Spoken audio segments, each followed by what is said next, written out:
Okay, so ayan po mga kapatid, ang una po nating tanong na ipaglilingkod ay mula kay Dante Limpag. Sabi niya, mga kapatid, 10 utos daw ay gospel. Buti na lang, question mark. Mga manluloko talaga itong mga SDA. Paano gospel ang 10 utos? At saang talata? Sagot, Brother Gomer. Ganon? Kailan mo ba itinuro yan, Brother Dawson, na ang 10 utos ay gospel? Medyo nakakagulat yan. Ewan ko dito kay Dante Limpag. Sana hindi niyan lagyan ng SDA. Ay, hindi natin i-entertain kasi maaaring nagkamali siya. Pero SDA daw, nagsabi na ang 10 utos ay gospel. Tapos ay nanakot pa. Paano naging gospel ang 10 utos at saang talata? Eh, ang tanong natin, sino may sabi sa'yo? Yan na nga eh. So, ito po mga kapatid, bakit ho natin pinatulan ito? Dahil nga sa ebidensya ho ito, mga kapatid, na meron po tayong mga tagapanood na hindi ho inuunawa yung ating mga itinuturo at pinapairal pa rin po nila ang kanilang pagkaanam sa doktrina ng Adventist, bunga ng kanilang natanggap na impormasyon na hindi naman sa atin. Pagkatapos ay kung ano ang sagot natin, hindi ho nila pinapansin yun. Kung ano ang sinabi sa kanila ng puno, ng mga nagchismis sa kanila, ayun ang paniniwala. Kaya marahil yung sinabi niya, narinig niya doon sa hindi Adventist. Dahil Brother Gomer, may paksa tayo sa pagdodoktrina natin. Ano yung paksa natin? Eh, meron tayo. At saka nasa fundamental beliefs natin, Brother Johnson, the law and the gospel. Anong pagkakaiba ng topic na the law and the gospel sa the law is gospel? Ay, napakalayo naman, ano? Napakalayo, mga kapatid. Talagang ito, isang tanong na hindi niya inunawa, tapos nagbintang na, nanakot pa. Sipin mo, manluloko daw tayo. Na. Eh, hindi naman natin turo na ang 10 Commandments ay gospel. Paano tayo naging manluloko? Ay di siya ang nanloko o naloko kung sino mo nagturo sa kanya nun. Correct. Yun na nga ang nangyayari. No? Actually, talagang nakakalungkot yan. Ang dami. Kahit, kumbaga parang, alam mo, sa Facebook, Brother Johnson, sa mga grupo, parang laging tayo ang tinatarget eh. No? Oo, totoo. At kung ano-anong mga masasamang salita ang ipinupukol sa atin. Tama. Kasi kung tayo naman nanonood sa ibang panampalataya, hindi naman natin pinagsasalitaan ng ganyan eh. Yun na nga, nakakalungkot nga itong mga ito. Lalo pat nagpapakilala, sila raw ay ligtas na. Ayun eh, nakikita ko may mga nagpo-post, yung nagtuturo na ligtas na daw siya, abay ang kanyang termino sa mga Adventist is salbahista, Brother Johnson. Ay sabi ko, kung ganito ang mga ligtas na napupunta sa langit, ay ano kayang itsura ng langit, Brother Johnson? Ay, hindi langit yun. Parang Muntinlupa. Parang correctional or iwahig or ano. O, di ba? Totoo yun. Yan mga bagay mga kapatid na dapat ho natin pag-isipan. Isipin mo, ngayon, hindi na ho inunawa ang kanilang sinasabi. Yung sumusunod sa Diyos, yung paraw ang maimpirno. Yung nagtuturong sumunod sa Diyos. Ito nga, Brother Johnson, naghahamon pa ng debate sa mga post. Alam mo kung ano yung isang hamon na nabasa ko? Patutunayan niya daw na hindi, tawag niya? Patutunayan niya daw na yung pagsunod sa kautusan ay walang kinalaman sa kaligtasan. Parang gano'n, Siguro, ang unawa niya, sabi ko nga, kabaliktaran, dapat ang patunayan niya, maliligtas yung lumalabag. Parang ito kasi itong mga pinanggalingan nila talaga, hindi talaga nila nauunawaan, Brother Johnson, yung relationship, yung kaugnayan ng kautusan sa Ebanghelyo. Kasi nga, hindi po nila naiintindihan yung ating paliwanag tungkol dyan. Kaya ngayon, base po dito sa tanong, Brother Gomer, ipapaliwanag ho namin sa inyo mga kapatid ang ano ang function ng law at ano ang function ng gospel at paano po ito nagkaroon ng kaugnayan. Ano ang relasyon ng gospel sa law? Kung saan ay hindi po pwede na meron dyang mawawala. At kung papaano, yun ang nais naming ipaliwanag ko sa inyo. O, tandaan ho natin iba yung law sa gospel. Papakita lang po namin sa inyo ang relasyon nito na hindi po pwedeng wala yung law, merong gospel. At merong gospel, walang law. Kasi yan ang maraming ngayon, Brother Gomer Gospel na, wala ng law. Yan ba ho ay katanggap-tanggap sa Biblia? Huwag nyo lang ma-misinterpret mga kapatid. Minsan may mga argument kayong naririnig sa amin na i-connect po natin yung law doon sa gospel. At yun ay sa dahilan po na last gospel doon sa salvation, ang law, na i-connect natin sa salvation. Sapagkat minsan ay, titingnan nyo yung line of argument, tumatakbo. Saan nagkaroon ng kaugnayan ang law sa salvation? Ito ba ay para maligtas, kailangan ang law? Or after ng salvation, ay doon ngayon, di po pwedeng alisin ang law. Yan ho yung hindi nila naiintindihan dyan, Brother Gomer. Kaya minsan, nami-misinterpret din tayo kahit ng mga sarili po nating kasamahan. Sige. Correct. O ngayon, ano yung gospel? Ayan. Ayan. Tapos, ano naman ang tinatawag pong papel ng law sa tao in connection with the gospel? Sige. Brother Gomer. Okay. Umpisahan natin, Brother Johnson, mula sa pangangaral ni Apostol Pablo. Sapagkat hindi naman sila tututol na yung ipinangaral ni Apostol Pablo dito sa Gawa 3 ay walang iba kundi ang ating Panginoon, at ito yung gospel. Ang sabi niya rito sa Gawa 3, okay? Ang talata ay, umpisahan ko na lang sa 22. Yan, 22. Sabi niya ganito, tunay na sinabi ni Moises, ang Panginoong Diyos ay magtitindig sa inyo ng isang propetang gaya ko mula sa gitna ng inyong mga kapatid. Siya ang inyong pakinggan sa lahat ng mga bagay na sa inyo'y sasalitain niya. Walang ibang tinutukoy dito kundi ang ating Panginoon. 23, at mangyayari na ang bawat kaluluwa na hindi makikinig sa propetang yaon ay pupuksaing lubos mula sa gitna ng bayan. So pansinin po ninyong mabuti ito na ang sabi dito sa 23, yung hindi makikinig. Kanino? Doon sa propetang darating ang ating Panginoong Hesus. Kapag hindi ka nakinig sa Panginoong Hesus, hindi ka sumampalataya, hindi ka naniwala, ang sabi dito ni Apostol Pablo, ay pupuksaing lubos yung mga hindi makikinig, Brother Johnson. 24, oo, at ang lahat ng mga propetang mula kay Samuel at ang mga nagsisunod sa dami ng mga nagsipagsalita, sila naman ay nagsipagsaysay rin tungkol sa araw na ito. 25. Kayo ang mga anak ng mga propeta, sabi niya sa mga Israelita, at ng tipang ginawa ng Diyos sa inyong mga magulang na sinasabi kay Abraham, sa iyong binhi ay pagpapalain ang lahat ng mga angkan sa lupa. Ito yung ito yung ebanghelyo. Sa 26, ang sabi niya, sa inyo una-una, nang maitindig na ng Diyos ang kanyang lingkod, ay sinugo niya upang pagpalain sa pagtalikod ng bawat isa sa inyo sa inyong mga katampalasanan. So makikita po ninyo, yung ebanghelyo ay ito yung ipinadala ng Diyos, no?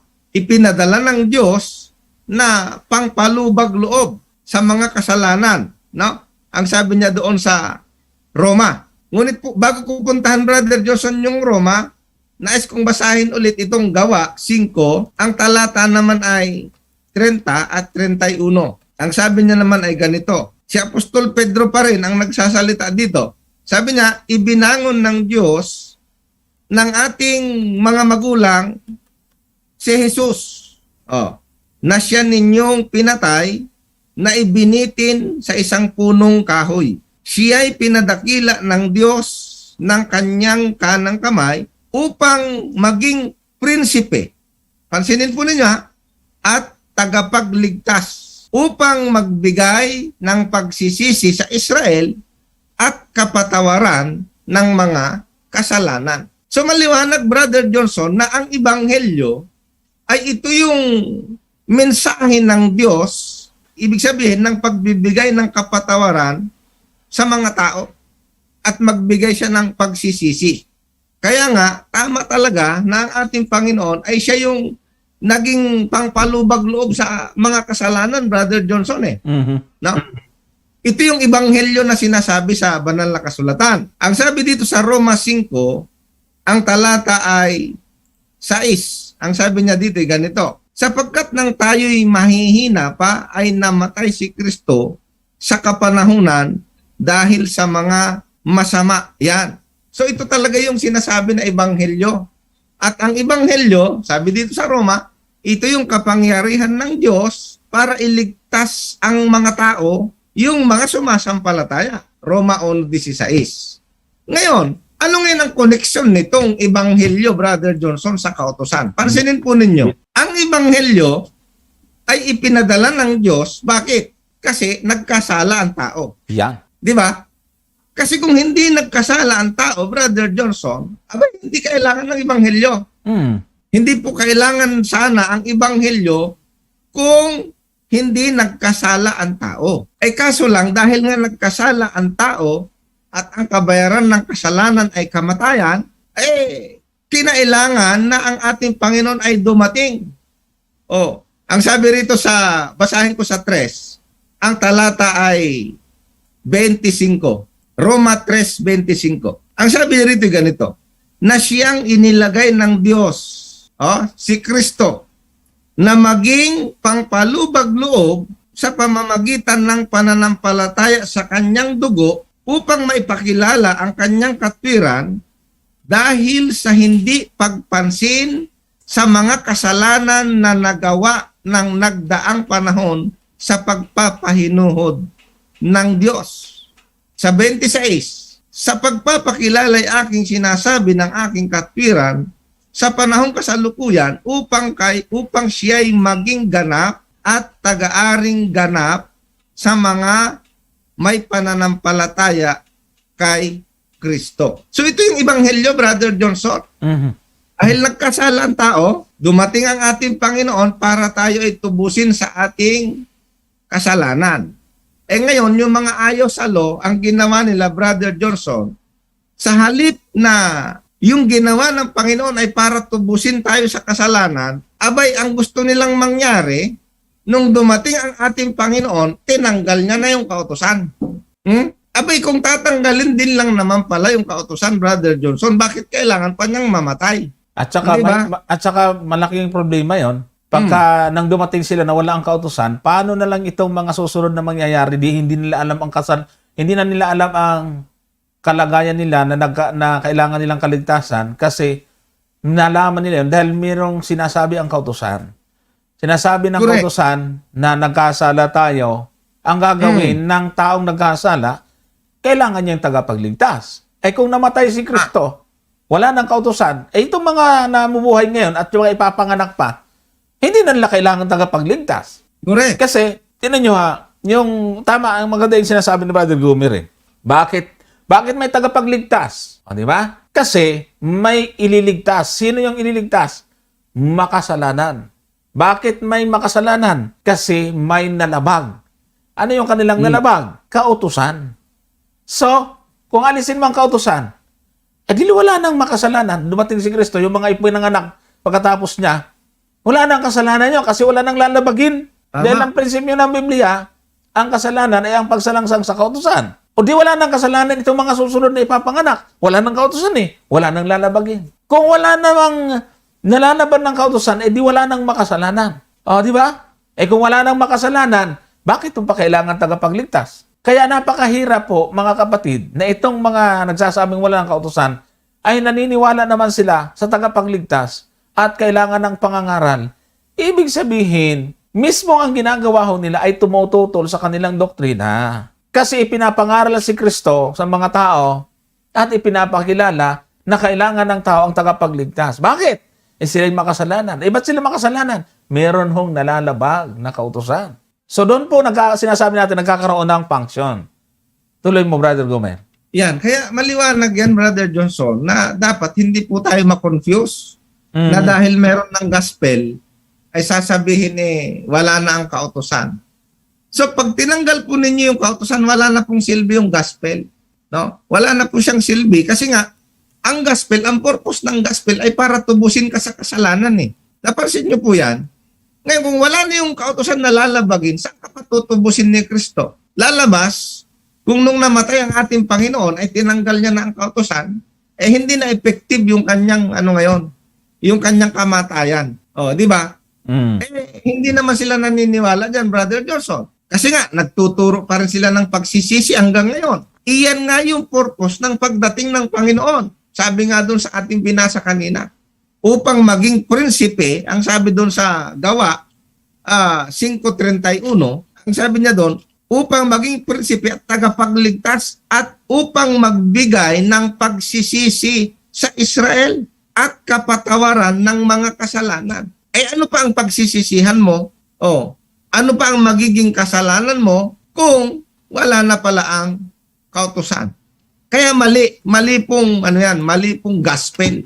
Yan ang mali na gospel. Na kapag may gospel na, walang kautusan. Hindi ho. Kaya may gospel dahil may kautusan. Pag tinanggal mo yung kautusan, wala na pong silbi yung gospel. Tama. Kaya So, dapat maintindihan po yan, mga kapatid. Kaya yung kautusan, mahalaga yan kasi yan ang nagsasabi na kailangan natin si Kristo. Bakit kailangan natin si Kristo? Kasi nagkasala tayo. Kailangan natin ang tagapagligtas.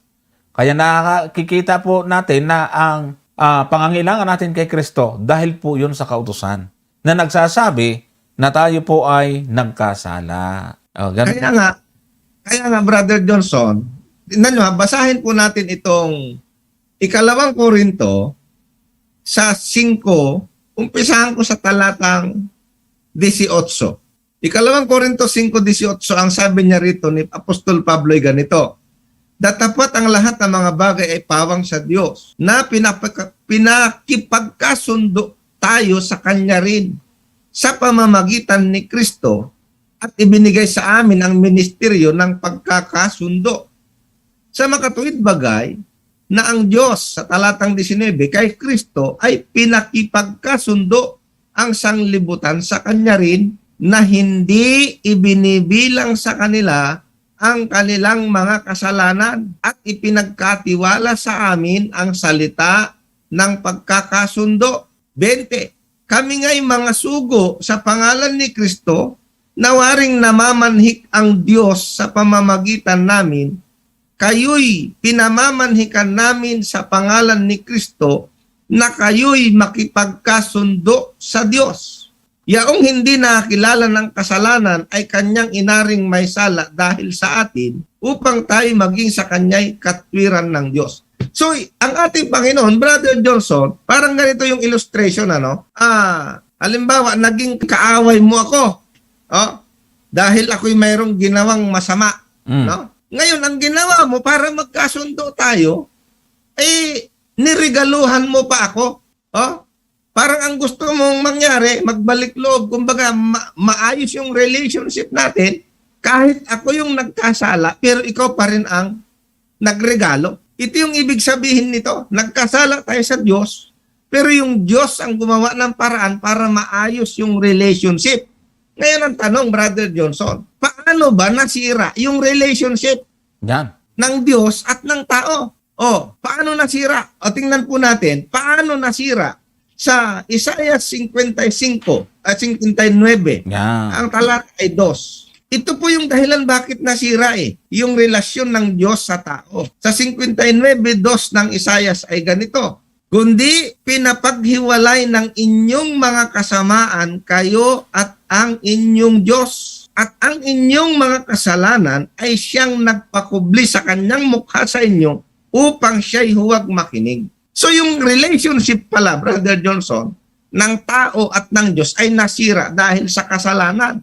Tama. Ang kasalanan ay paglabag sa kanyang kautusan, sa kanyang kalooban. Dahil nilabag mo yung kalooban ng Diyos, nasira yung relationship mo sa Diyos. Ngayon, dahil ang Diyos ay mabuti, ang Diyos ay maawain, nagpadala siya ng mensahe ng reconciliation yung kanyang anak. Ang nangyari kasi, Brother Gomer, nasira ang relasyon ng tao sa Diyos dahil nilabag yung utos. At para maibalik ang relasyon mo sa Diyos, labagin mo ng labagin at huwag mong Yun, ituro. yun ang gusto nilang mangyari ngayon. Ngayon, ang gusto nilang mangyari, dahil ibinigay mo na yung anak mo para tubusin kami sa kasalanan, ay wala na yung kautusan mo, lalabagin na namin ng lalabagin. Ay ganun po ang kalalabasan niyan. Kasi wala ka naman ng utos na lalabagin. O pwede ba yun? Hindi ho talaga ubra kahit sa simpleng logic lang. Hindi ibig sabihin na namatay na ang ating Panginoon ay pwede ka nang sumamba sa ibang Diyos. Pwede ka nang mangalunya.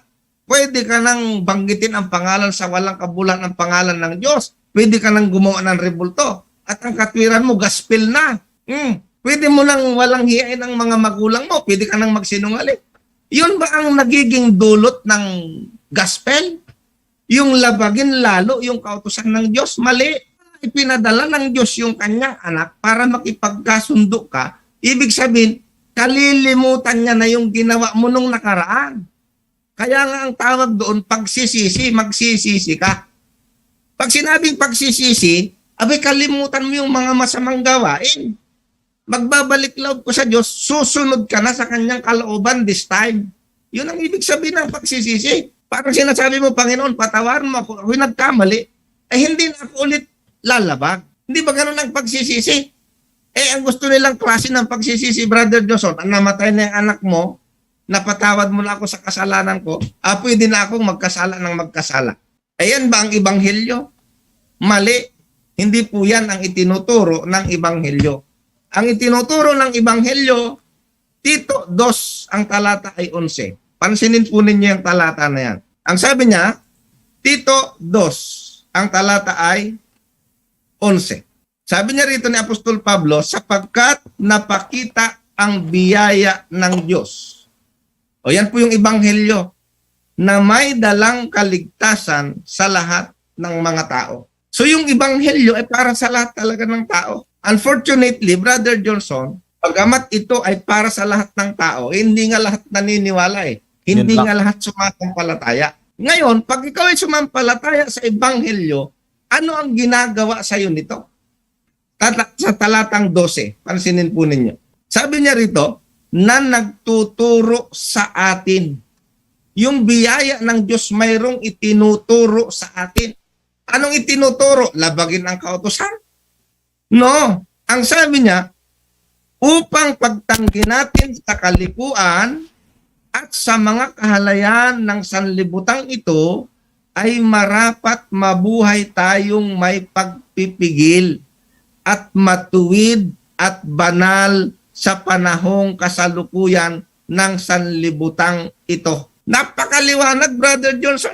Ang itinuturo ng Ebanghelyo ay tayo ay lalayo sa kasamaan Tama. Ang tanong, pag sinunod mo ba yung 10 utos, magiging masama ka ba? Sa kanila, yun ang kasalanan pag sinunod mo. Saan ka nakakita ng ganong takbo ng utak? Halimbawa, kasi tinan niyo po tahasan nilang banggitin yung 10 Commandments, talagang direktahan lang sinasabing hindi na kailangan yan para sa Israel yan ako bilang Kristiyano, hindi ako nagkaroon ng ibang Diyos harap ko. Kasalanan ba yun? Yun na nga. Hindi ako yumuyukod sa mga larawang inanyuan. Ano ang kasalanan doon? Tapos, hindi ko binabanggit ang pangalan ng Diyos sa walang kabuluhan. Masama ba yon? At bakit ko gawa yon? Nakilala ko ang Diyos Niligtas niya kasi ako. Mali ba yon? Ginagalang ko ang magulang. Mali ba yon, mga kapatid? O kayong mga miyembro na ang inyong mga puno nagtuturo na hindi na kailangan sundin ang 10 utos. Pakitanong daw, ano ang kasalanan ng taong sumusunod sa 10 utos? Napakahirap sagutin. Pagka hindi po sinagot, ay lumayas na. Ipapahamak po kayo niyan. Tulad po nitong kinaaaniban nitong si Aliyah Ginsayawan. Sabi niya rito, paano maunawa? Mali ang unawa niyo sa Sabat. Oh. Nako. Tapos sabi niya, katunayan, hindi kayo kasama sa inutusan ng Sabat. Basahin para matauhan kayo. Exodus 31, 16 at 17. Sige. Tayo, Bago natin daw ang dapat matauhan. sagutin yan, Brother Johnson, Hmm. ituloy ko muna tong 2:11. Sige, tuloy mo yan. Okay? Siningit 12. ko lang para alam niya na ini-entertain natin yung kanyang Yeah. comment kahit na papaano. Okay. Ang sabi dito, kung inyong po titingnan mga kapatid, yung itinuturo daw ng Ebanghelyo, yung biyaya ng Diyos, ay nararapat tayong mabuhay ng may pagpipigil, matuwid at banal sa panahong kasalukuyan. So ang ibig sabihin, ang ibinubunga, Brother Johnson, ng Ebanghelyo sa buhay ng isang tao, kabanalan. Mm. Kabanalan po yan. Ang sabi dito sa Roma 6, ang talata ay 22. Tingnan po ninyo. Umpisahan ko siguro, Brother Johnson, sa talatang 20. Ayan. 6:20. Sabi niya rito, sapagkat nang kayo ay mga alipin ng kasalanan, kayo'y laya tungkol sa katwiran. 21. Ano nga ang ibinunga ninyo sa panahong yaon? Sa mga bagay na ngayoy ikinahihiya ninyo, sapagkat ang wakas na mga bagay na yaon ay kamatayan. So yung mga paggawa ng kasalanan, Brother Johnson, yung mga ikangay kasalanan na ginagawa, ang wakas pala nito kamatayan eh. Mm.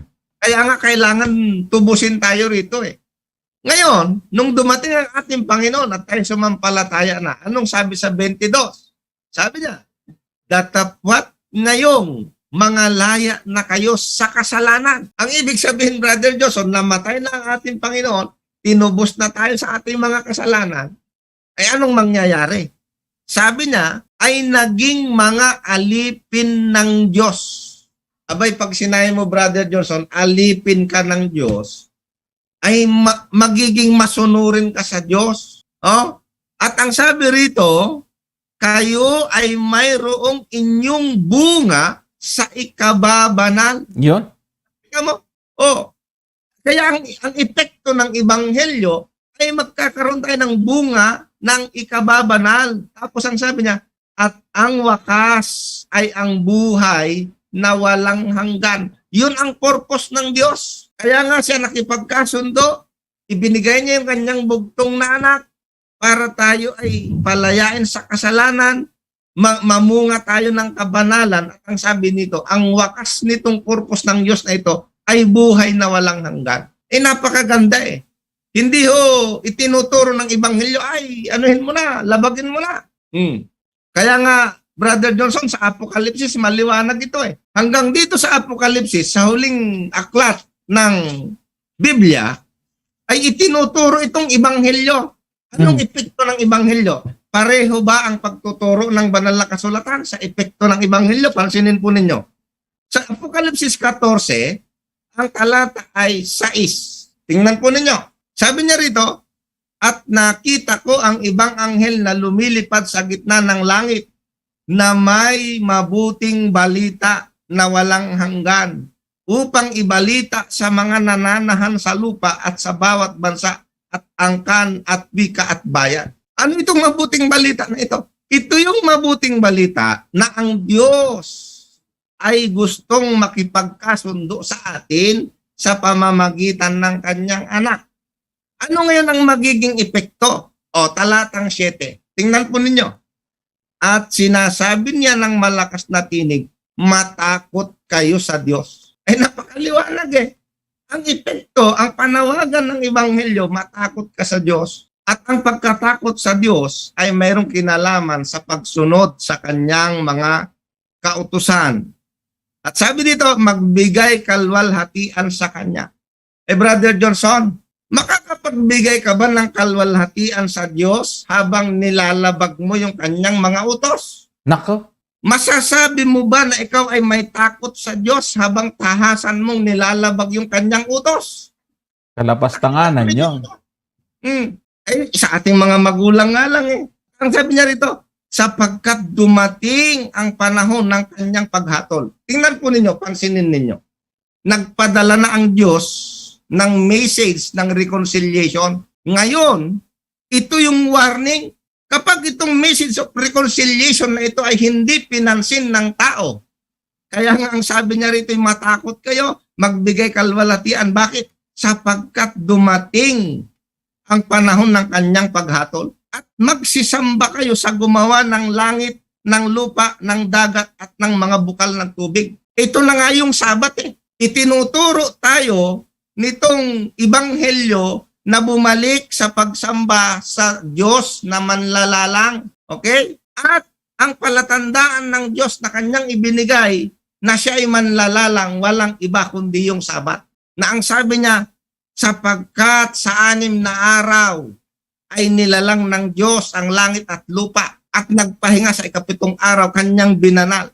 Kaya't iniutos niya ito na alalahanin eh. Sapagkat itong Sabat na ito ay mayroong kinalaman sa kanyang paglalang, sa kanyang pagiging manlalalang bilang Diyos. Kaya nga ito yung panawagan eh. Magsisamba kayo sa gumawa ng langit at ng lupa at ng dagat at ng mga bukal ng tubig. Bahagi ito mga kapatid.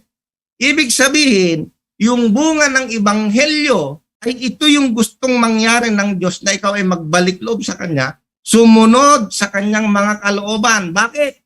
Kung hindi, ay yan na nga, dadating yung panahon ng Kanyang paghatol. Kaya kung itutuloy-tuloy mo rito, nako, napakadelikado kung hindi ka makikinig sa pabalitang ito.